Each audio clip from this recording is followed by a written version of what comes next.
રાજકોટના ધોરાજી નજીક ખાનગી બસ અકસ્માતનો મામલો સામે આવી રહ્યો છે। અકસ્માતમાં 17 જેટલા પેસેન્જર ઇજાગ્રસ્ત થયા। દેવી પૂજક સમાજના શ્રમિક ભાઈ બહેનોને ઇજા પહોંચી છે। પૂર્વ ધારાસભ્ય લલિત વસોયા હોસ્પિટલ પહોંચ્યા અને મુખ્યમંત્રીને આર્થિક સહાય માટે પત્ર લખ્યો અને સીએમ રાહત ફંડમાંથી સારવાર અને મદદની માંગ ઉઠી। ગઈકાલે રાત્રે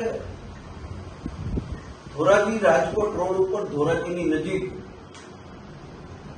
એક ખાનગી બસ પલટી મારતા ધોરાજીના દેવી પૂજક સમાજના 17 થી વધારે લોકો ઈજાગ્રસ્ત થયા છે। એમાં 3 લોકો ગંભીર છે। આ લોકો છૂટક મજૂરી અને પ્લાસ્ટિકનો કચરો વીણી અને પોતાનું ગુજરાન ચલાવવાવાળા પરિવારમાંથી છે।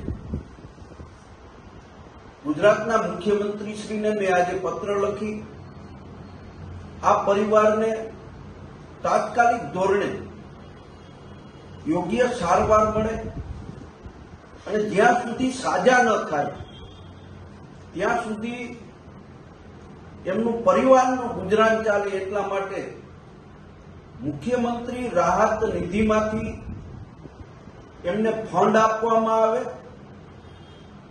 આ પત્ર મેં માનવતાના ધોરણે લખ્યો છે ને ગુજરાતના મુખ્યમંત્રી શ્રીને પણ માનવતાના ધોરણે આ ગરીબ પરિવારોને મદદ કરવા માટે અપીલ કરી છે અને આ જરૂર પડશે તો મુખ્યમંત્રી શ્રીને રૂબરૂ મળીને પણ આ પરિવારોને યોગ્ય સહાય મળે એના માટેના પ્રયત્નો કરીશ।